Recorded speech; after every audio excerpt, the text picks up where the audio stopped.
نن د هغې په ځای به انشاءالله یو بل کتاب شروع کوو. په هغه کتاب کې هغه مسله بیان شوې ده چې هغې ته موږ ټول ضرورت لرو او هر وخت ورته ضرورت لرو. کتاب رحیق الازهار فی الادعیة والاذکار. دا کتاب چې ما کمزوری بنده د الله په توفیق سره لیکلی دی، په دې کې مسنون اذکار او دعاګانې هغه راجمع شوي دي. دا خبره موږ ټولو ته معلومه ده چې الله سبحانه وتعالی موږ د خپلې بندګۍ دپاره پیدا کړي وما خلقت الجن والانس الا لیعبدون. الله وی ما نه دي پیدا کړي پیریان او انسانان مګر د خپلې بندګۍ دپاره. اوس د عبادت او د بندګي دا یو لوی عنوان دی، یو پلن ټکی دی چې د دې لاندې ډېر عبادتونه راځي. هر هغه خبره، هر هغه کار، هر هغه وینا که پټه ده او که ښکاره ده چې د الله خوښه ده او الله پرې راضي دی، هغې ته عبادت ویلی کېږي.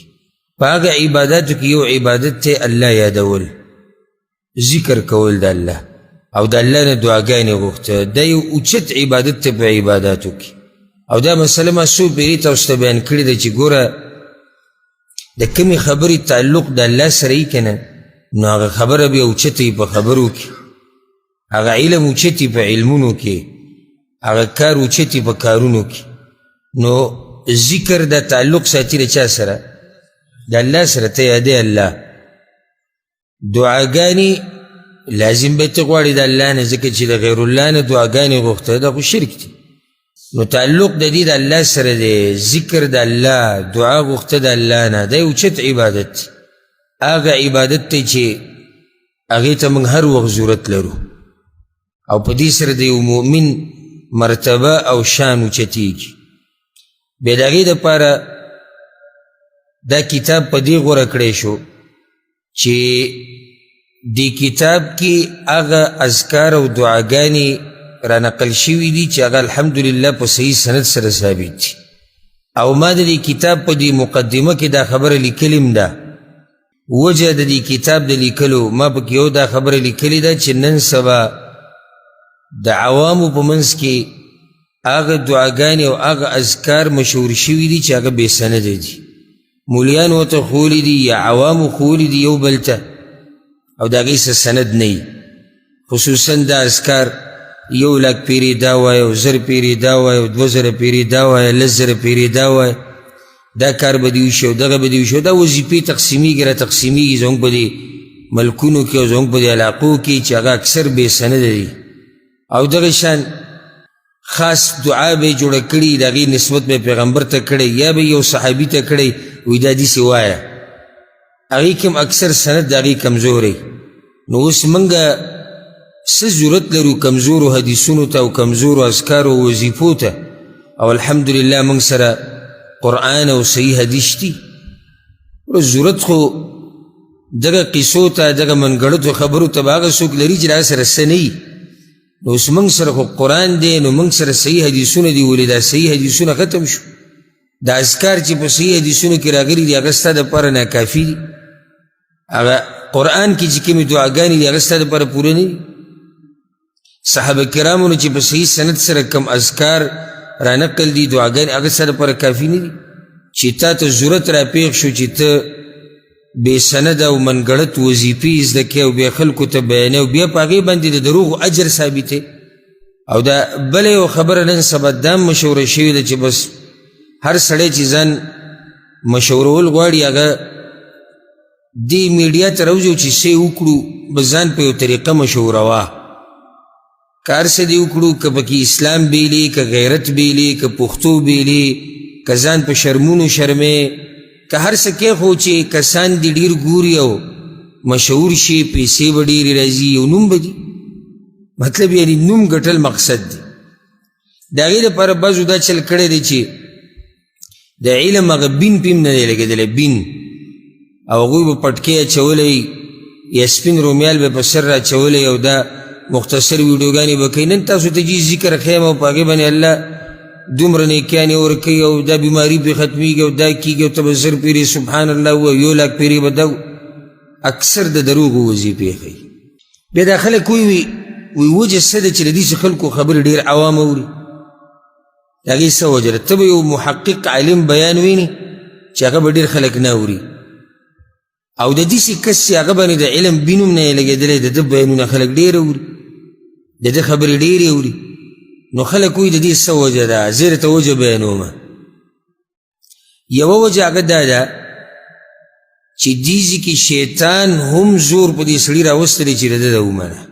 ځکه چې شیطان خو دا غواړي چې زمونږ دا دین زمونږ نه ګډوډ شي، د صحیح دین نه واوړو.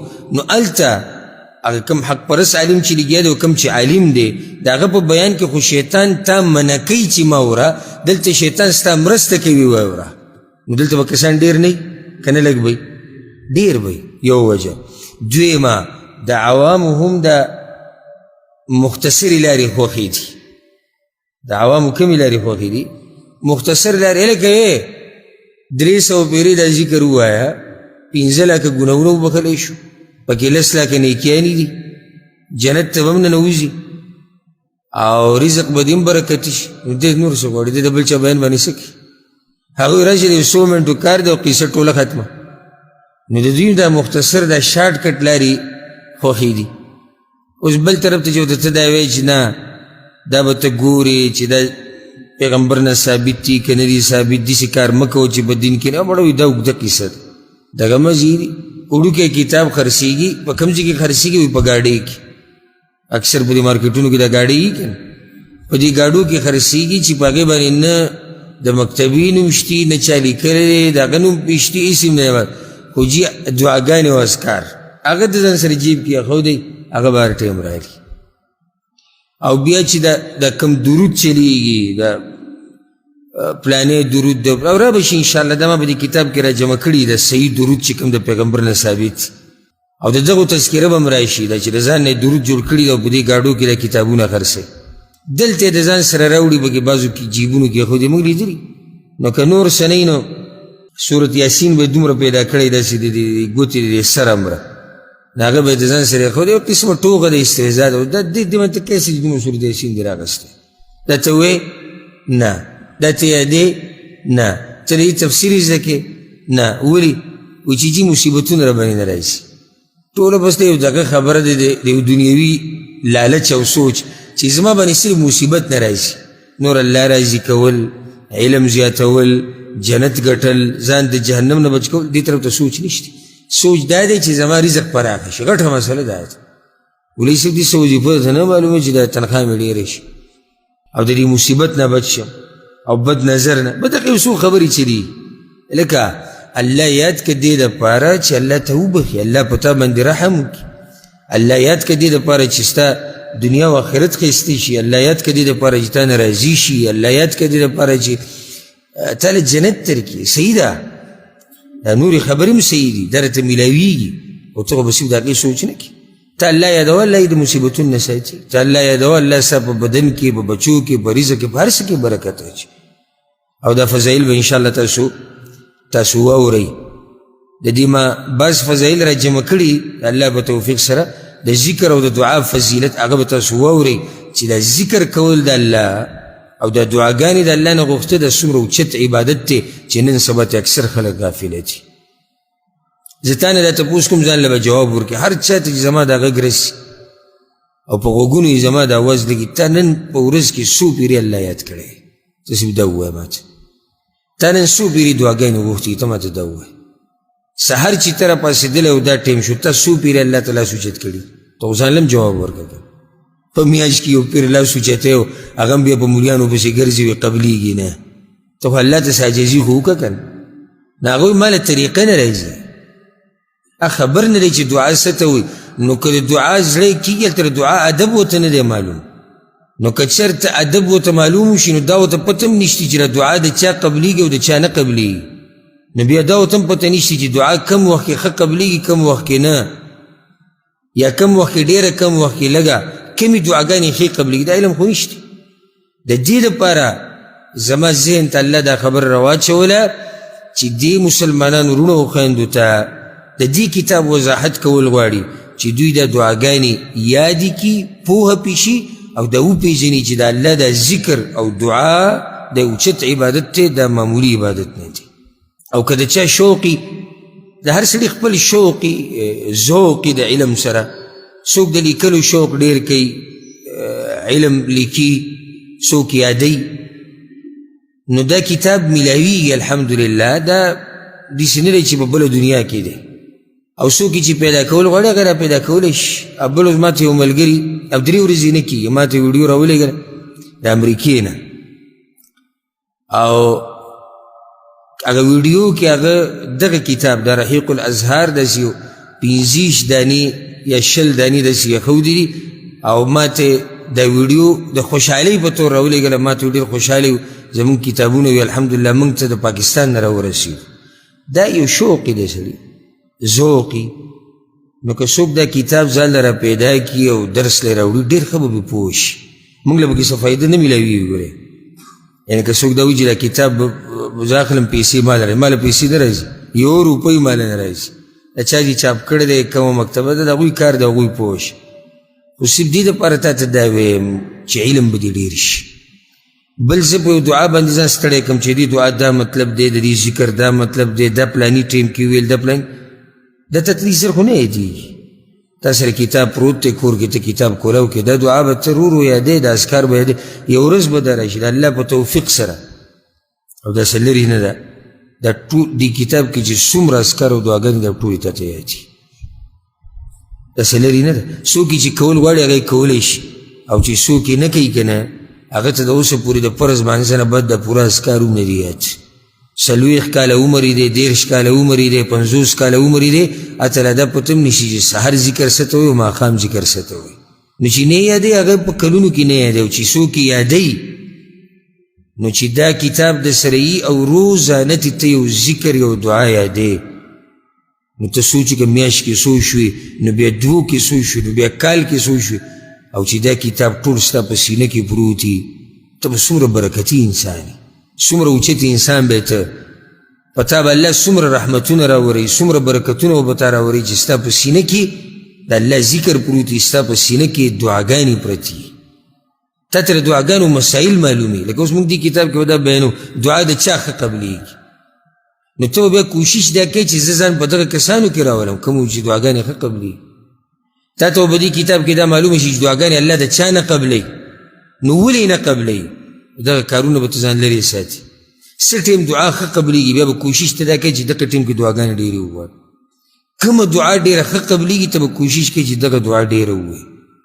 نو دا داسې که چېرته څوک داسې تکړه ناسي د امام بخاري په شان یا د امام بیهقي او دارقطني او د هغوی په شان او ذهن کې ټوله خبره کیني، هغوی نه ملامته کو. خو نور طریقه دغه یي چې سړی ځان سره کتاب ساتي، قلم ساتي، او دا دعاګانې یادوي او دا نوټ کوي. او دا قیمتي مسایل دي، قیمتي مسایل دي. که چېرته ته کښېنې دومره وخت موږ سره او اخري نتیجه دا راوځي څنګه چې ناست یو حق شانې، نو دا ګوره لوی تاوان دی، لوی تاوان دی. ځکه چې معمولي وخت نه دی. دومره ورځې ته کښېنې، ورځ کې مثال کې 1 ګنټه سره پاسه ګنټه د دې نه څو جوړېږي؟ بیا میاشت حساب وکړه، د کال حساب وکړه، څومره وخت ته کښېناست، نتیجه سره ووته، نتیجه دا راوته چې ما ته څه نه دي یاد. دا ګټه ده که تاوان دی؟ تاوان دی. نو ځکه ما دا مبارک کتاب چې دی دا غوره کړی. دا مقدمه به پرېږدو، او مقدمه چې ده نو واضحه ده، په دې کې ما دا وجه لیکلې ده چې ولې موږ دا کتاب لیکو، او د دې څه وجه وه چې د دې کتاب دا لیکل ما غوره کړو په دې موضوع باندې، هغه په دې مقدمه کې لیکلی شوي دي او واضحه ده. د هغې نه بعد مخکې د دې نه نن به انشاءالله فضایل بیانو. خو د فضایلو نه مخکې په دې کتاب کې لیکلي دي چې معنى الدعاء والذکر لغة واصطلاحا، دعا او ذکر د دې معنی څه ده. ورکوي چې د یو شي په معنی باندې ته پوه شي که نه، نو پر روانو خبرو باندې ته پوهېږي. دا ذکر څه ته وایي، دا دعا څه ته وایي په عربۍ کې، ولې دې ذکر ته ذکر وایي، ولې دې دعا ته دعا وایي. نو دا د کتاب په اوله کې دا مسله بیان شوې ده او حل شوې ده بتوفیق الله. وایي چې د دعا لغوي معنی، ګوره کله چې لغوي معنی ویل شي دي څه مطلب وي؟ دې کې سوچ ته ضرورت شته؟ نه. لغت کم لغت کې انګلیش کې مونږ کوم ژبه کې پارسي کې که فرانسوي کې دا دعا د څه ټکی دی؟ دا ذکر د څه ټکی دی؟ نو زه به تاسو ته اوس په جرمني ژبه کې دې وضاحت کوم لغوي مطلب څه مطلب شو؟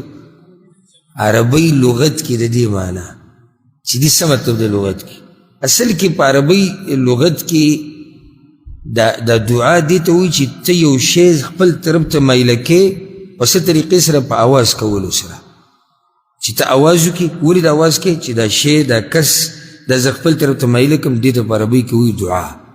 او ځکه عرب وایي دعا الرجل الرجلا، هغه سړي آواز وکړو هغه بل سړي ته، نو دا دعا دلته معنی څه ده؟ آواز کول.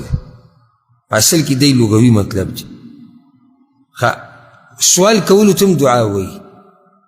په عربي کې یوازې آواز کولو ته دعا نه وایي، سوال کولو ته هم دعا وایي. لکه د بني اسرائیلو واقع چې کله ورته موسی علیه السلام ووایي چې تاسو غوا حلاله کوئ، نو هغوی ډایرکټ خو غوا حلاله نه کړه، هغوی ووایي قالو ادعو لنا ربک، ادعو لنا. دې چې که ادعو لنا مطلب تپوس وکړه د خپل رب نه، نو دلته دعا په معنی د څه ده؟ د تپوس ده. نو د دعا لغوي دوه مشهورې معنی دي، آواز کول یا تپوس کول. بیا په قرآن کې د دعا ټکي په مختلفو معنو سره راغلی دي، هغه په دې کتاب کې ذکر شوي دي. یعنی که څوک د فایدې دپاره هغه بیا که څه غواړي نو ځان لی کتلی شي چې د دعا په قرآن کې په کومې معنی سره استعمال شوي، په ډېرو معنو سره استعمال شوي دي. خو زموږ دپاره پکې مقصدي هغه دا ده دعا په معنی د رابللو. موږ چې دعاګانې غواړو د الله نه نو څه کوو؟ الله رابلو که نه. لا تجعلوا دعاء الرسول بينكم كدعاء بعضكم بعضا. الله وی مگر زوی بلنه د پیغمبر په خپل منځ کې په شان د بلنې د بعضو ستاسو بعضو لره. یعنی پیغمبر چې رابلی نو په داسې اوازونو یې مه رابلی او په داسې نومونو یې مه رابلی لکه څنګه چې تاسو خپل منځ کې لګیا یې. نو موږ رابلو الله ځکه دعا ته دعا وی. الله سوی ودعو شهداءکم من دون الله. الله وی کافرانو ته که د قرآن باره کې تاسو شک کیئ د دې په شان قرآن بل راوړئ ځه، یا د دې قرآن د صورت په شان یو صورت راوړئ او مرسته وغواړئ د مددګارانو خپلو نه. نو دعا کله په دې معنی سره هم استعمالیږي، مرسته غوښتل. نو موږ چې دعا د الله نه غواړو نو موږ د الله نه څه غواړو؟ مرسته غواړو. دا شان دعا بندګۍ ته وایي، دا د الله عبادت دی. ولا تدعو من دون الله، او تبید الله نه بندگی مکو د هغه چا ما لا ينفعك ولا يضرك چې نه تعالی فایده در کولی شي نه تعالی نقصان. دې کې دعا په معنی د بندګۍ ده. نو دعا بندگی، دعا رابلل، دعا مرسته غوښته. دې نورې معنی هم دي چې د کتاب کې ذکر شوي دي. که څوک بیا فایدې دپاره دغه زده کول غواړي نو دا هم فایدهمند خبره. لنډه معنی دا د په اصطلاح کې دعا څه ته وایي؟ په ډېرې عاجزۍ سره، محتاجۍ سره، په خشوع او خضوع او ذلت سره د الله نه غوښتنه کول، دې ته دعا وایي. که چا درته تپوس وکړي چې دعا څه ته وایي، لنډه معنی ماته وکړه، نو لنډه یې دقه معنی ده او دقه مطلب دی چې په عجزۍ سره، په انکسارۍ سره، د الله په مخ کې ځان ذلیله کولو سره، په خشوع او خضوع سره د الله نه غوښتنه کول، دې ته څه وایي؟ دې ته دعا وایي. بیا معنی ذکر کړې ده د ذکر، یعنی دغه معنی د دعا وه. اوس معنی د ذکر کوي چې دا ذکر څه ته وایي. نو وایي چې په لغت کې ذکر د دې دپاره دوه مشهورې معنی دي. یو الذکوره ضد الانوثه، یعنی یو هغه ذکر دی چې هغه د مؤنث په مقابله کې راځي، دلته هغه مطلب نه دی. یو دی الذکر ضد النسیان، د هیرولو په مقابله کې یادول، دې ته ذکر وایي. نو د ذکر لغوي معنی ده یادول. د ذکر لغوي معنی څه ده؟ یادول.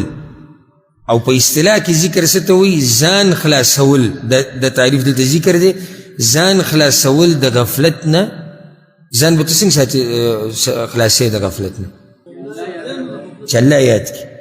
او د الله یاد په خپل جبه جاری ساتل دې ته ذکر وایي او بیا وایي او د هغه الفاظو او کلماتو ورد کول چې شریعت پې ترغیب ورکړی علم دی د هغه کلماتو او الفاظو ورد کول چې شریعت په هغې باندې ترغیب ورکړی دې ته ذکر د الله وایي نو ذکر په لغت عربي کې معنی یادول دي په شریعت کې ذکر څه ته وایي اصطلاح کې د الله یادول دې دپاره چې ته ځان بچ کې د غفلت نه او د الله دا یادول دې دپاره کې چې زه پې الله ته نږدې شم زه پې جنت ته نږدې شم او زه د جهنم نه لرې شم دا معنی د ذکر او دا مطلب دی دا ما خلاصه ذکر کړه اگر که کتاب کې خبره لګه اوږده ده او کتاب کې به تاسو تفصیل ځان لکتی شي اوس راځو اولنۍ مسلې له بنیادي او دا په دې کتاب کې اولنۍ او بنیادی مسئله ده هغه باب دی فضائل الذکر والدعاء د ذکر فضیلت او دعا ګوره د هر عبادت فضیلت چې راته معلوم شو نو جذبه به د پکې ډېرې لکه اوس ګوره کم ملګري چې د ذکر د فضیلت نه دي خبر چې الله زیات کم الله ماله څه راکوي دې ته نه دی خبر نو دې سست دی ځکه چې ده ته پته نشتي ما ته به دې څه میلاوي ګوره تاسو ته د ریال اهمیت معلوم دی نو څومره زور هم لګولی هغه ماشوم ته د ریال فایده نه ده معلوم هغلی چې څنګه ورکوي دکان ته ځغلی یا اشلی گزاري خو چې کله تا ته معلوم دی نو بعض د دې ریال دپاره بچی پلار پرېږدي پلار بچی پرېږدي ښځه پکې خاون هم پرېږدي د ریال دپاره یا روپۍ دپاره او درونو خو تپوس مه کوه څومره مسلې راغلي دي په منځ کې د دې روپۍ د لاسه ولې ځکه چې دوی ته اهمیت نه دی معلوم دی ورته دغه شان چې تا ته د یو عبادت اهمیت او فضیلت معلومو نو ته به دا عبادت ډېر په شوق سره کې اوس یو سړی دې نه خبر نه دی چې دا زه الله نه دعاګانې غواړم نو ولې الله ماله څه راکوي دې به دعاګانې وغواړي د ذکر د فضیلت نه یو سړی خبر نه چې زه یو پیر دا ویم سبحان الله الله ماله څه راکوي ده ته دا پته نشي دی ولې سبحان الله وایي په ده بوج کېږي لکه اوس ګوره پیغمبر صلی الله علیه وسلم یو دا ذکر به راشي انشاءالله په دې کتاب کې یو باب را روان دی ډېر ناشنا معمولی ذکر او بې پناه بې شماره اجر په هغه ذکرونو کې یو ذکر دا دی سبحان الله وبحمدي سبحان الله العظیم اوس یو سړي ته دې فضیلت نه دی معلوم او ته دا ذکر وایي جي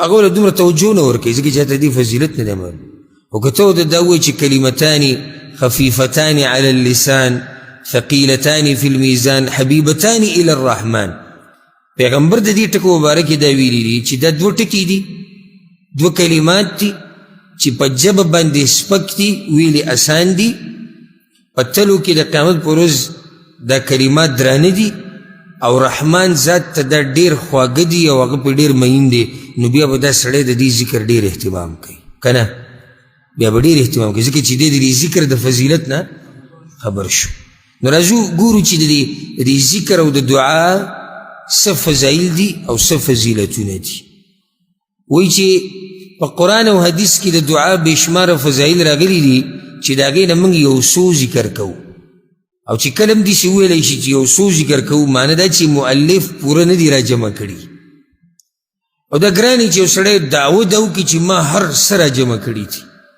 دا ډېره غټه دعوه ده انسان کمزوری دی د نه به لازم څه پاتې شوي قرآن کې یو فضیلت به دې پاتې شوي کېدای حدیثونو کې دې پاتې شوی بله څه خبره دې پاتې شوي نو ځکه دلته وایي چې د هغې نه موږ یو څو ذکر کوو نو دا کوم فضایل چې دي دا یو څو دي بطور نمونه صرف دې دپاره چې د یو مسلمان رور او خور جذبه ډېره شي د الله د یادولو دپاره او د دعاګانو د غوښتو دپاره دې دپاره دا فضایل بیان شوي دي والحمدلله ثم الحمدلله دا زموږ منهج دی د مرګه پورې چې په دې فضایلو کې په دې اذکارو او دعاګانو کې په دې کې به تاسو ته انشاءالله ضعیف نه میلاویږي او که چېرته داسې یو حدیث نیم پکې راشي نو په هغې کې به اختلاف وي لکه بعضو علماو صحیح کړی او بعضو کمزوره کړی اجتهادي اختلاف وي نو هلته د یو عالم نظر دا کیدای شي چې دا صحیح دی او کیدای شي هغه بل ورته څه وایي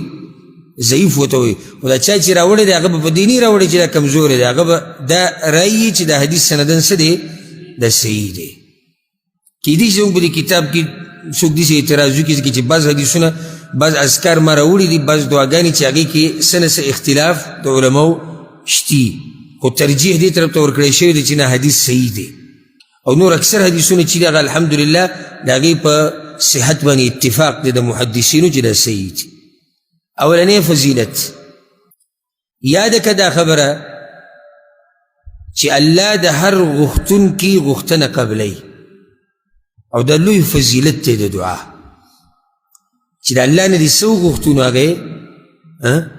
هغې قبلېده کافي نه ده دا د دې لپاره کافي نه دی چې تا جذبه کې راولي دا د دې لپاره کافي نه چې ته دعاګانې ډېرې وغواړي کافي ده که نه ده دغه یو فضیلت هم کافي و چې الله نه ته څه وغواړي تا له درکوي بس دی که نه دا پوره ده که نه راځه نو بیا دغه دعاګانو له زور ورکړه که نه چې ته څه غواړي تا له درکوي دا جدا مسله ده چې کله څنګه ولې نه ورکوي هغې خپل تفصیل را روان دی خو قانون دا دی چې د الله نه دې څه وغوښتو نو الله تعالی درکوي او چې کله تا څه وغوښتو تا ته میلاو نه شو نو د هغې به څه وجې هغه وجې را روانې دي انشاءالله الله قرآن کې وایي دلیل یې ذکر کړی دی په سوره بقره کې دي وَإِذَا سَأَلَكَ عِبَادِي عَنِّي فَإِنِّي قَرِيبٌ أُجِيبُ دَعْوَةَ الدَّاعِ إِذَا دَعَانِ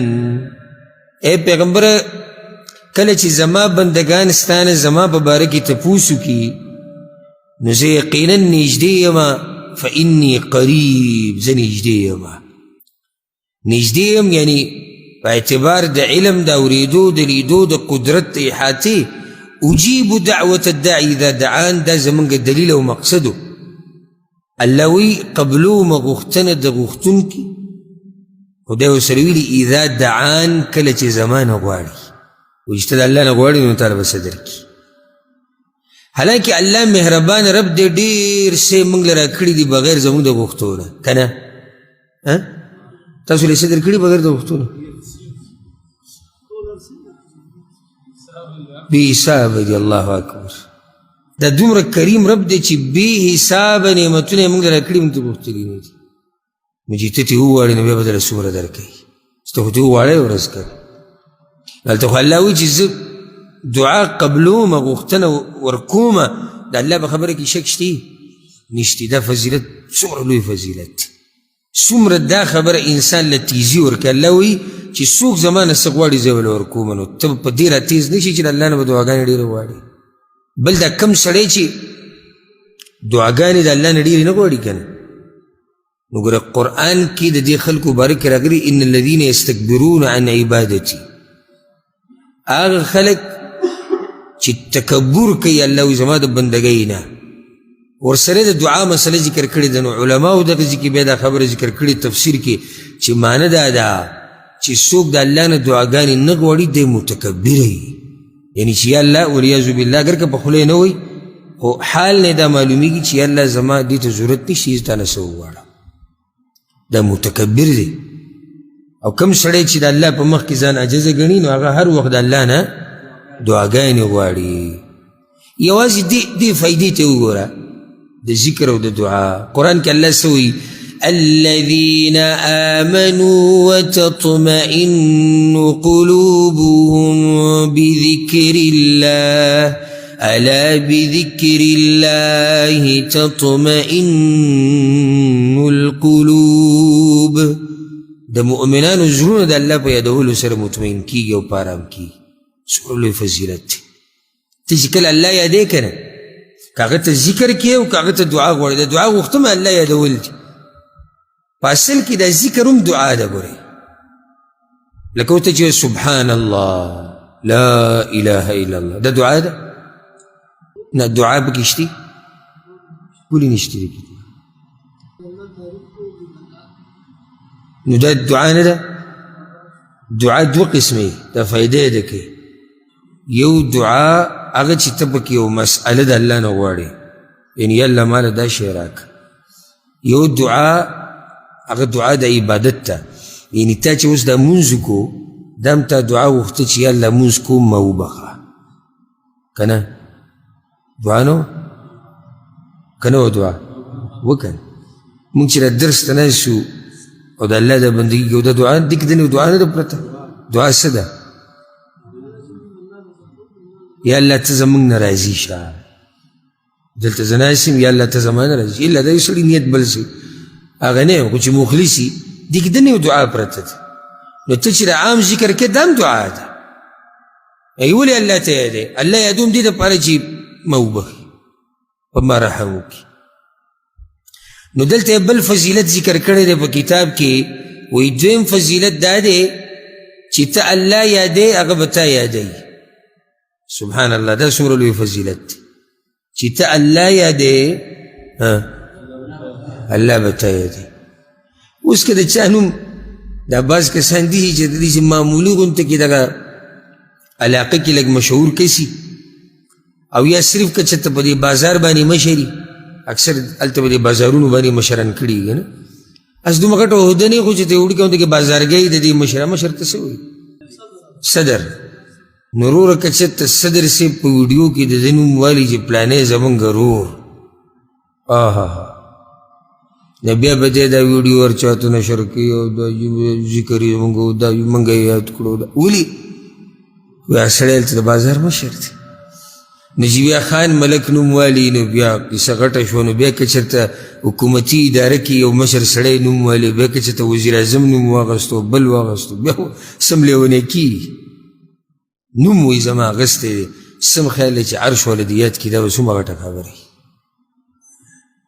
چې الله ستا تذکره په اسمانونو کې وکړي دا به څومره غټه خبره او مړی انسان به یې څه یادول به څه انسانان به موږ څه یاد کړي او د هغوی یادول به موږ له څه فایده راکړي او که فایده راکړي چېرته وقتي طور فایده به راکړي مختصر غونته کې بیا د هغې نه به خبره ختمه شو یادول خو دا وایه چې الله دې په اسمانونو کې یاد کړي تذکره خو دا وایه چې الله دې په اسمانونو کې تذکره وکړي دا یادوه د دې کوشش کوه ځکه چې دلته د یادولو وه چې کوم دی په دنیا کې د ته چې لږ ساعت ته یاد کړې په ده باندې قسمه قسم حالات راځي په دغه یادولو داسې اعتماد مه کوه چې بس تا دنیا او آخرت کامیاب شو هر چې هغه رب دی نو هغه حی لا یموت دی همیشه ژوندی دی مرګ پرې نه راځي کمزوری کېږي نه یریږي نه خوب پرې نه راځي خزانې پراخه دي داسې رب چې دې یاد کړي نو دا خبره غټه خبره ده چې هغه دې یاد کړي نو د ذکر فضیلت چې ته الله یادې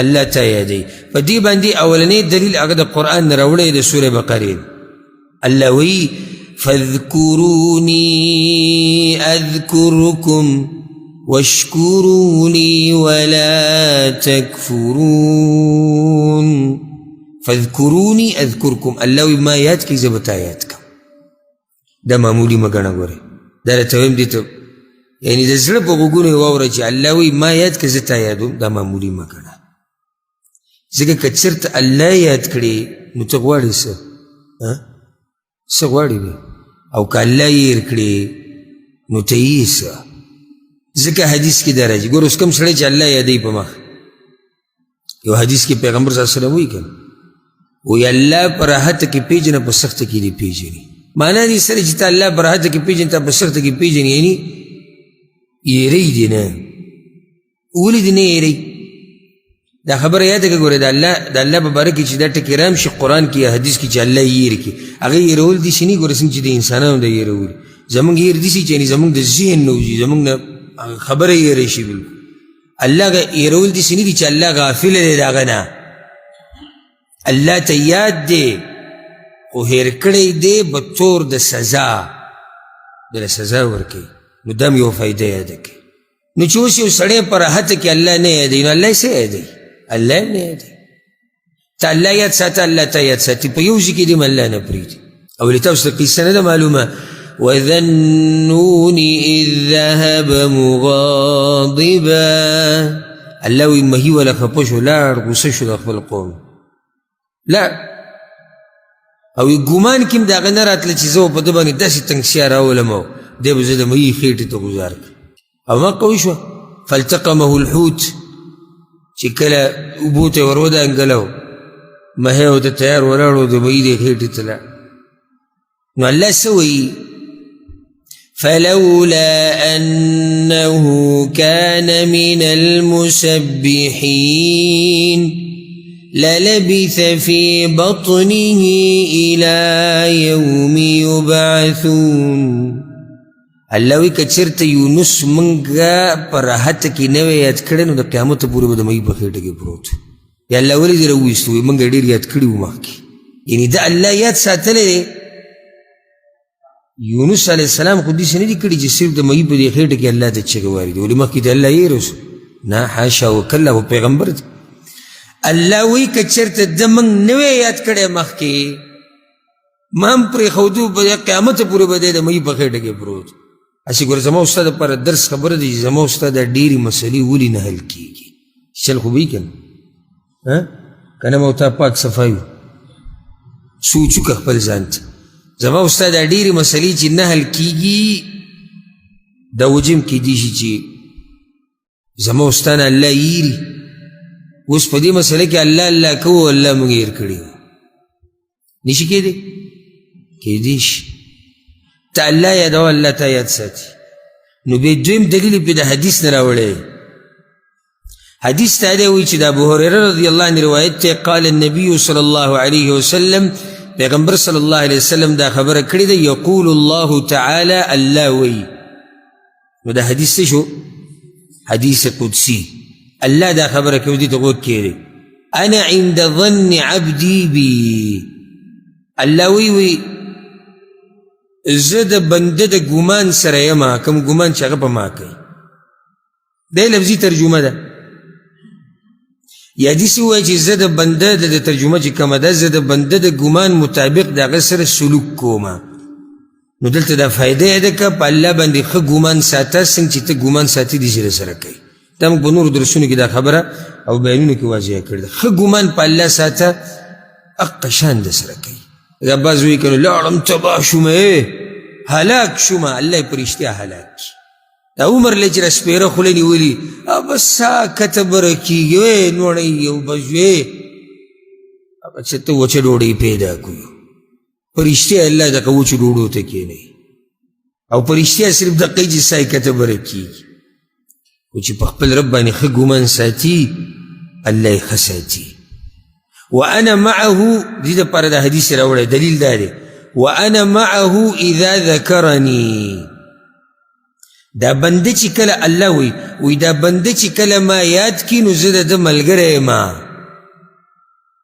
د دې نه خو تاسو غواړئ الله وی چې بنده ما یاد کړي نو زه د هغه سره یم د هغه سره یم څه مطلب دی د هغه ملګری یم د هغه ملګرتیا کوم او چې الله دې ملګری شي الله قرآن کې څه وایي الیس الله بکاف عبده آیا الله نه دی کافي د خپل بنده دپاره نه دی پوره کافي نو چې اوس الله وایي چې زه د پلاني سره یم ځکه چې ما یادوي نو د پلانې به نور غواړي څه د الله نه وانا معه اذا ذکرني او زه د ده سره یم کله چې دی ما یادوي نو غوږ ورته کېده فان ذکرني فی نفسه که چېرته دا زما دا بنده الله وایي ما یاد کړي په خپل زړه کې د ځان سره مې یاد کړي یعنی داسې ځای کې مې یاد کړي چې خوا کې څوک نه ځان له ناسې یاد کړي دا د الله ډېر اوچت بندګان دا عبادت هم ګوره هر چا ته نه نصیب کېږي ځان له ناسې او ما یاد کړي الله وایي ذکرته فی نفسي نو زه هم دې یادوم د خپل ځان سره چې کله ته راولګېدې الله دې د ځان سره یاد کو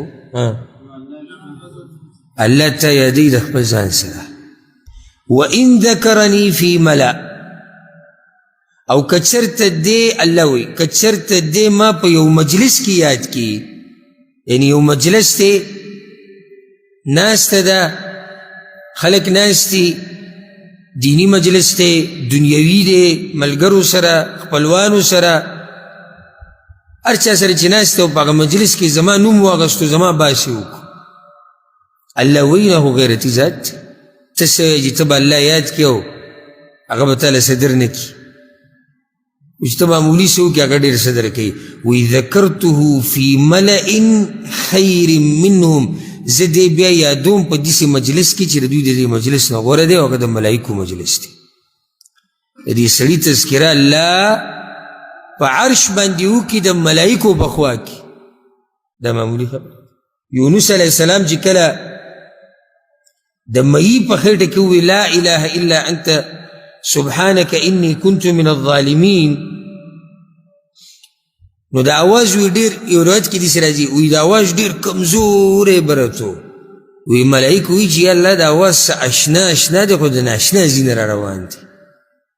الله وی نه یې پېژنې؟ وی نه وی دا زما بنده دی که نه یونس د مئی په خېټه کې پروت دی. شکر الله د یونس علیه السلام تذکره په اسمانونو کې وکړه ځکه چې یونس علیه السلام لاندې لګیا دی د ځمکې په ویښ کې د مئی په خېټه کې الله یادوي. نو چې دلته الله یاد کړو هلته الله یاد کړو. ته چې الله یادوي تا یادوي. دا ستا خپله مرجي دی چې ته دا غواړې او که نه غواړې.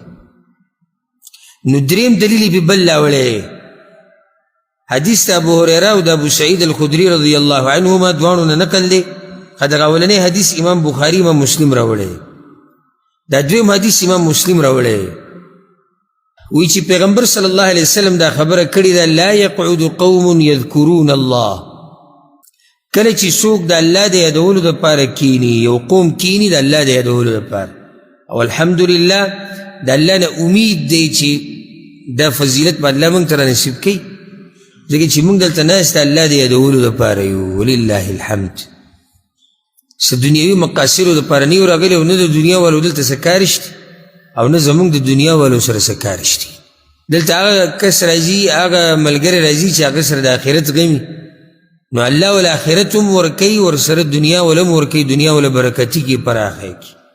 نو الحمدلله دین او دنیا دینی مجالسو کې ملاوي. او ځکه کله چې د سلفو په وخت کې یو کس آواز وکړو خلک الله وبخه، د پیغمبر په جماعت کې میراث تقسیمیږي، خلکو راونډې کړي چې د پیغمبر میراث دی، دغه مال او سامان او څه به وي. چې رالو دا د صحابه کرامو مجالس او د حدیث او قرآن او د خلکو وي هغه میراث وي، میراث دغه دی که نه، موږ هم دغه میراث یاد. نو دلته په دې مجالسو کې میراث د پیغمبر تقسیمیږي، دنیا او آخرت به ته الله نصیب کړي. پیغمبر صلی اللہ علیہ وسلم یو قوم چې کینی الله یادی الا حفتهم الملائکه، اولنی کار دوشي ملائک د دوی د څلور واړو طرفونو نه ګیره واچوي. کابل حدیث به تاسو اورېدلی کېدی چې پیغمبر صلی الله علیه وسلم ملائک ګرځي په دې لارو کوڅو کې په چا پسې هغه مجلسونو پسې ګرځي کوم ځای کې چې الله او د الله رسول یادېږي. نو دوی چې دا مجلس ومومي نو ګیره ترې واچوي څلور واړه طرف ته، بلکل دا مجلس راګیر کړي. وغشیتهم الرحمه، او دوی د الله په رحمت کې پټ شي. د فضیلت ته ګوره، او دوی د الله په رحمت کې پټ شي. ونزلت علیهم السکینه، او په دوی باندې اطمینان او سکون نازلیږي، دا زړه مطمئن شي. دلته په دې مجالسو کې چې کینی که نه نو زړه به دې مطمئن دلته زړه نه ګډوډ کېږي، دلته زړه خوشحاله باغي. ته چې دلته راځي سره د مسلو، نو مسلې ستا پاتې شي د هغه دروازې سره ټولې، دلته به هېڅ هم نه الا دا که چېرته توجه دې دې خبرې ته نه وي او یا راغلی خوب دی، بس دلته څه راځي خوب پوره کوله، زه لاړ به شي 40 منټه به هلته وده شو، نو دغه براینا هم ناسي. اوس که دی و چې زما زړه نه دی مطمئن شوی، نو اوس موږ یې څنګه مطمئن کوو؟ ته وده پروت وی، زړه خو د هغه چا مطمئن کېږي او سکون پې نازلېږي چې هغه دې خبرې ته سوچي دا خبره څه روانه. نو دې دپاره دا حدیث راوړی دی وذکرهم الله فی من عنده، او الله د دې خلکو تذکره د هغه چا په مجلس کې کوي کوم چې د الله په خوا کې دي، یعنی ملائک. دنیا کې چې مجلس ولګي او په دې مجلس کې الله یادېږي، الله دا مجلس ولا یادی په کوم ځای کې؟ د ملائکو مجلس کې. ولې ځکه چې دلته الله یاد کو. نو دویم فضیلت دا شو ته الله یادوه الله به تا یادوي. دریم فضیلت دا راوړی دی وایي دعا یو عبادت دی. دا فضیلت شو. څنګه فضیلت؟ دعا یو عبادت دی. نن اخو صحیح شو پوه شو خو دې فضیلت ته چې دعا عبادت ته نو په دې سره سړي د تیزی راځي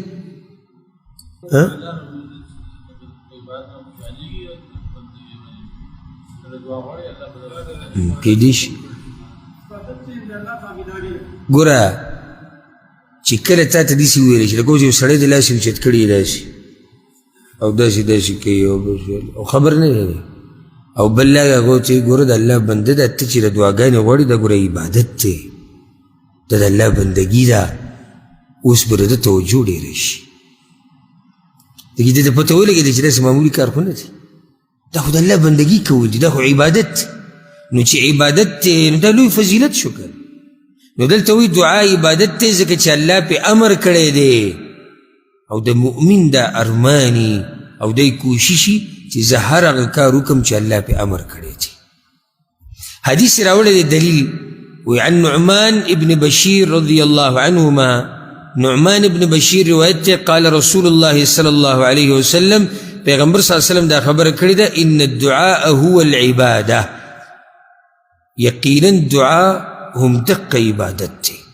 اسی ګوره دا ناشنا تعبیر دی ګوره یقینا دعا هم دغه عبادت دی پیغمبر ولا زور وکړي چې لوی عبادت دی یو روایت کې داسې راځي چې الدعاء مخ العباده دا مشهور دی عوامو په منځ کې چې دعا د عبادت مغز دی خو هغه حدیث سندن کمزوری دی نو صحیح حدیث دا دی ان الدعاء هو العباده یقینا دعا هم دق عبادت دی معنی دا ده چې ای مؤمنه د جامې د غاښونه پرې رابند که یقینا دقه عبادت دی دعاګانې د الله نه ډېرې غواړي بیا پیغمبر صلی الله علیه وسلم دغه آیت ولوستو وقال ربکم ادعوني استجیب لکم ویلی دی رب ستا یا ویلی دی رب ستاسو سوال وکئ زمانه زه به ستاسو سوال قبول کړم نو دریم فضیلت دا شو چې دعا څه دی دعا عبادت سلورم فضیلت یې راوړی دی وی دعا د الله په نیز لوی عمل دی نو چې لوی عمل دی نو څه مطلب اوس تا ته یو سړی وایي چې د الله په نیز لوی عمل دی نو کول یې پکار دي بل دا لکه اوس ته راشي تپوس وکړي د یو عالم نه چې ای مفتي صاحب ای شیخ صاحب ما ته یو داسې عمل وښیه چې د الله خوښ لکه دا قسمه سوالونه به د صحابه کرامو ډېر کول او هغوی سره مزه کوله لکه چې هغه صرف تپوسونه والا نه و هغه کار والا خلک و ما ته داسې عمل وښیه چې د الله خوښ نو ولې کیسه وایي چې د الله خوښ ته خو پرې راضي کېږي او زه غواړم چې الله رانه راضي شي لکه هغه یو صحابي جهاد کې راغی پیغمبر صلی الله علیه وسلم وفرمایل ویا رسول الله الله کله چې بنده ته وګوري خاندي کوم وخت کې خاندي اوس دې دا غواړي چې الله کله خاندي نو مقصد د دې څه دی نو پیغمبر صلی الله علیه وسلم ورته وایي چې کله یو بنده د کافرانو منځ ته ورننوځي د کافرانو یو غټه ډلې ته ورننوځي او دومره اسلحه ورسره سره یي نو الله چې ده ته وګوري خاندي چې دا څه ناشنا بنده دی په ما دومره مین دی زما دپاره هر څه قربان هغه صحابي ورغی او لږ څه بعد چې جنګ ختم شو چې کله ملګرو کتو هغه شهید پروت د مقصد دا و چې الله ما ته وګوري وخاندي ځکه چې الله وخاندي نو بیا به رحم کوي نو دا اوس تا ته یو سړی وایي چې دعا د الله په نیز لوی عمل دی د الله ډېر خوښ دی نو چې د الله خوښ دی که ته الله راضي کول غواړې نو بیا به دغه عمل ډېر کوې کوم عمل چې د الله خوښ دی دلیل یې پرې راوړی دی دلیل یې راوړی دی د حدیث امام بخاري په الادب المفرد کې راوړی دی شیخ الباني ورته صحیح ویلي دي ابو هريره رضی الله عنه روایت ته پیغمبر صلی الله علیه وسلم وی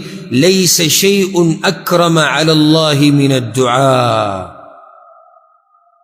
د الله په نزد د دعا نه زیات عزتمن او فضیلت والا بل عمل نشتی یعنی د الله په نزد عزتمن عبادت او چت عبادت او فضیلت والا عبادت دا دی چې ته الله نه دعاګانې غواړې اسی دې کې به یو راز بیان کوم چې ولې دا عمل الله ته دومره خوښ دی ځکه چې رب العالمین دا خوښوي چې زما د بندګي زما په مخ کې زما د بنده زما په مخ کې عاجزي وکړي دا د الله ډېره خوښه ده الله دا خوښوي نو چې کله دا بنده الله ته لاس اوچت کړي او جاړي او خپل عاجزي او خپله کمزورتیا الله ته بیان کړي الله دا خوښوي نو ځکه د الله دا عبادت ډېر خوښ دی د دعاګانې غوښته او د هغه یادول پنځم فضیلت یې راوړی دی وایي په دعا سره خو تقدیر هم بدلیږي.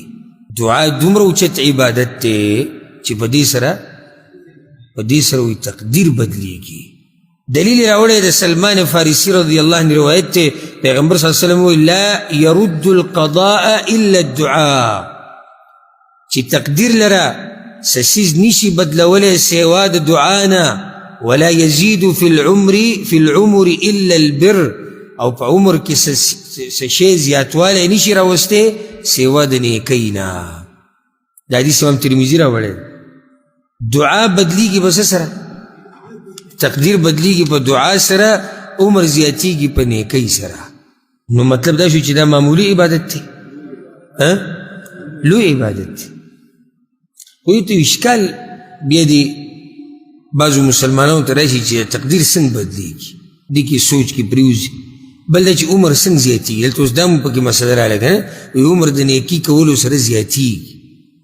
حالانکې زموږ خو دا ایمان دی چې عمر لیکلی شوی دی، نو دا زیاتیږي څنګه؟ یو جواب یې دا دی. بارک الله فیک، بارک الله فیک. دویم جواب یې دا دی، دغه جواب شي چې کوم د وی برکت ته. لکه یو خو علماو د عمر خبره دا کړې ده چې عمر ډېرېده مطلب عمر کې برکت ډېر شي، په لږ وخت کې ډېر کار کوي. لکه اوس ته د یو کس نه تپوس وکړه ستا څومره وخت وشو، مثال کې په سعودي کې وایي زما وشو په سعودي کې 10 کاله. په دې 10 کاله کې تا د دین دپاره څه توره والی ده؟ ویې وایه ځه څه دې کړي دي